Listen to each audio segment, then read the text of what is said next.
บายดีขอต้อนรับทุกท่านเข้าสู่รายการ Smile Kitchen ซิมไปยิ้มไปแม่แล้วเนาะกับพวกเขา2คนและในอาทิตย์นี้เขาก็ยังอยู่ที่เขื่อนน้ำมังสามนั่นเองเนาะและจุดที่เขาอยู่บรรยากาศดีหลายเขาไม่อยากไปเลยเขาอยากอยู่นี่หลายๆเทปถ่ายหลายๆเทปเลยเนาะและจุดนี้เขาก็ได้อยู่ที่กับเจ้าห้องว่าเป็นรีสอร์ทของเพื่อนนี่บ้านพักขับปองแม่แล้วทางด้านหลังก็จะเป็นนี่เลยบอนกระจายไฟฟ้านี่ทุกอ้อมข้างเขาจะเห็นมีวิวทิวทัศน์ภูผาสวยงามเข้ากับบรรยากาศและเข้ากับรายการของพวกเขานั่นเองเนาะแน่นอนเลยพบกับรายการของพวกเขาก็จะมีเมนูเด็ดๆมาฝากมาติดตามเนาะแต่ว่ามื้อนี้เขาจะเป็นเมนูอย่างเชฟมื้อนี้เมนูของเขาเป็นเมนูแบบชาวบ้านงามนี่ฝนกำลังมาหลายเขาก็ซิมีหอยอาหารบ้านนาแต่ว่าเป็นอาหารที่ว่าหลายคนก็อยากกินแต่ก็บ่ค่อยสิได้กินเพราะว่าส่วนหลายต้องออกมาทางนอกๆนึงจังสิไม่เห็นหอยจูบหอยอย่างจังซี่เนาะนี่ซึ่งเป็นเมนูที่ว่าหลายๆคนนี่กับค่อนข้างฮิตยากว่าซันเนาะและมื้อนี้แขกรับเชิญของพวกเฮาบอกกันตื่มว่าเป็นอีกหนึ่งคนที่ว่ามาข้างในเรื่องการเฮ็ดอาหารเพราะว่าเพิ่นนี่มีครัวของเพิ่นเองมื้อนี้เพิ่นจะมาจอยแสดงว่าเพิ่นต้องมีฝีมือในการเฮ็ดอาหารแม่เนาะเพิ่นจะมาจอยในการปรุงแต่งอาหารของพวกเฮาเนาะเอาเป็นว่าขอต้อนรับยูโกนี่สวัสดีท่านผู้ชม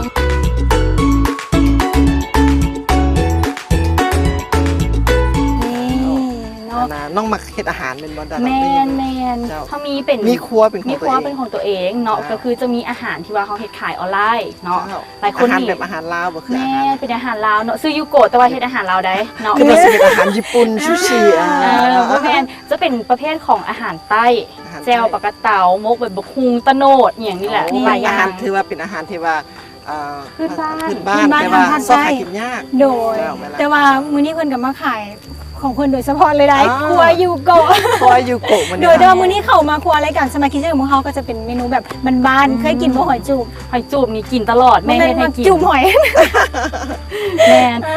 ตอนตะกี้หันคือบ่กล้าจูบเราต้องได้เอาไม่จิ้มแค่วเฮาใช้วิธีการล้างแบบที่ว่าพื้นบ้านเฮาเนาะเขาซื้อหอยนะเพิ่นบอกว่าเวลาเขาล้างเขาต้องเอาเพชรใส่มันแล้วมันสิคายผม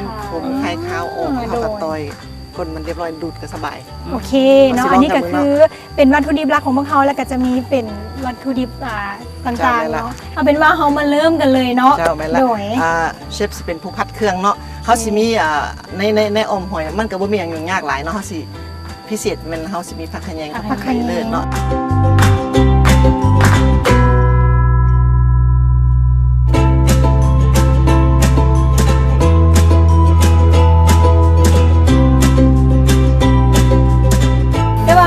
เลิศนี่มันจะมีแบบกระต้องห้องว่าเป็นกินเฉพาะตัวของมันเนาะเวลาใส่แกงเพี้ยหรือว่าแกงกระต้องห้องว่าแกงใส่จิ้นงัวอย่างซีนะมันจะมีเอกลักษณ์ของมันมีบางคนเขาจะสิต้มน้ำให้มันฝุดเอาหอยลงแต่เชฟซิมักเฮ็ดแบบสไตล์แบบยุโรปหน่อยนึงเนาะเพื่อความหอมของขั่วก่อนขั่วเครื่องก่อนแล้วก็ขั่วหอยก่อนขั่วเครื่องแล้วก็ขั่วหอยไปน้ำ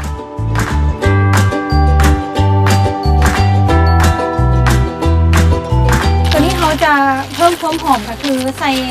ปลาแดกหรือว่าน้ำปลานี่ละปลาแดกน้ำปลาก็ได้เลยว่าแต่ว่าเขาทำเขาหมักอันนี้เขาตำเสร็จแล้วเขาซอยเป็นตอนใหญ่น้อยหนึ่งใส่เข้าไปน้ำก็จะมีความหอมหลายโดย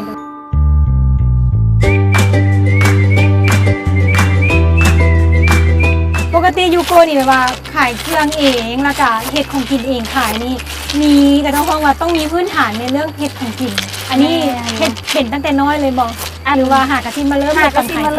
นขายเครื่องเนาะมันเกิดจากว่าแม่เป็นคนใต้อยู่แล้ว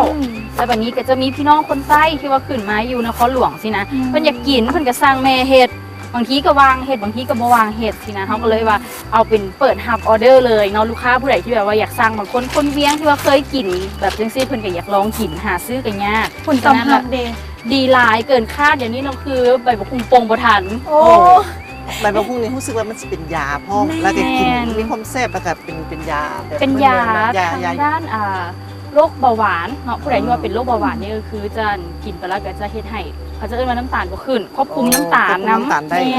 แสดงว่าไม่เฮ็ดของกินเป็นอย่างเดียวมีความรู้ทางด้านอาหารพร้อมนี่สุดยอดเลย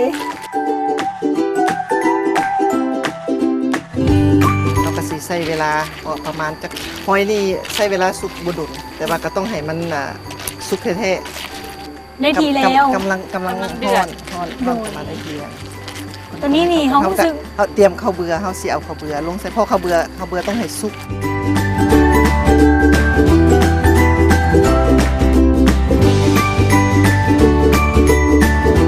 ปกติแมนเชฟนี่เฮ็ดเมนูนี่โดยเฉพาะเลยแมนบอก ที่ว่า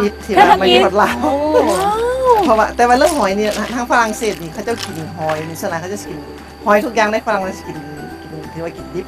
สังเกตหน้ามันจะเริ่มแบบเข้มข้นแล้ว อุ่นแล้วอันนี้คือเป็นสูตรที่แบบว่าเชฟเพิ่นเฮ็ดเป็นข้างทับอิฐเพิ่นบอกว่าเธอนี่แบบลองเฮ็ดแบบบ่ใส่ปลาแดกเบิ่ง แม่ละ โอ้ เพราะว่าธรรมดาเอาหอยบ้านเฮากับสิมีทั้งใส่ปลาแดกและบ่ใส่แล้วแต่บ้าน แล้วแต่คนที่ว่ากินปลาแดงหรือว่ากินน้ำปลาแต่ว่ามันก็ใช้แทนเกลือได้เนาะ ก็เป็นว่าคือสีเรียบร้อยแล้วเนาะเขาสุกได้ละแต่คอใช้พอบักเพชรแดง บักเพชรแดง หั่นใหญ่ๆหน่อยหนึง หั่น เพื่อความ ใหญ่ๆ สวยงามเนาะ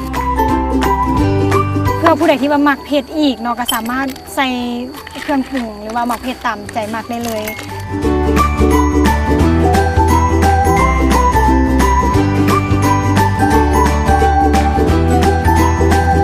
และแล้วก็ฮอดเวลาที่ว่าหลายๆคนนี่รอคอยโดยเฉพาะเป็นนิ่มที่ว่าถ่าเบิ่ง หาซีนอยู่แล้ว ถ่าจุบตั้งแต่ต้นเลยเนาะ นี่ เดี๋ยวเขาสิมาจุบพร้อมๆกัน เจ้าไหมล่ะ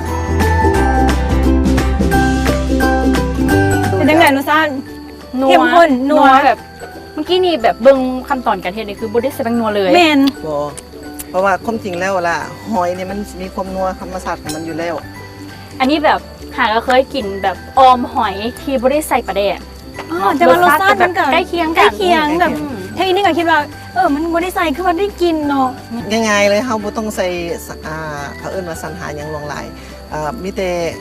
เกลือน้ำปลาน้อยหนึง เพราะไงอันนี้เป็นแบบบ้านๆมีอย่างก็สามารถใส่ได้ ใส่ได้ บ่มีหรือว่า ผู้ใด เขาก็ มั บ่ ก สามารถ น้ำ ใส่ หลายๆมักมีหอมมีอย่างไรก็สามารถเติมผักได้อีก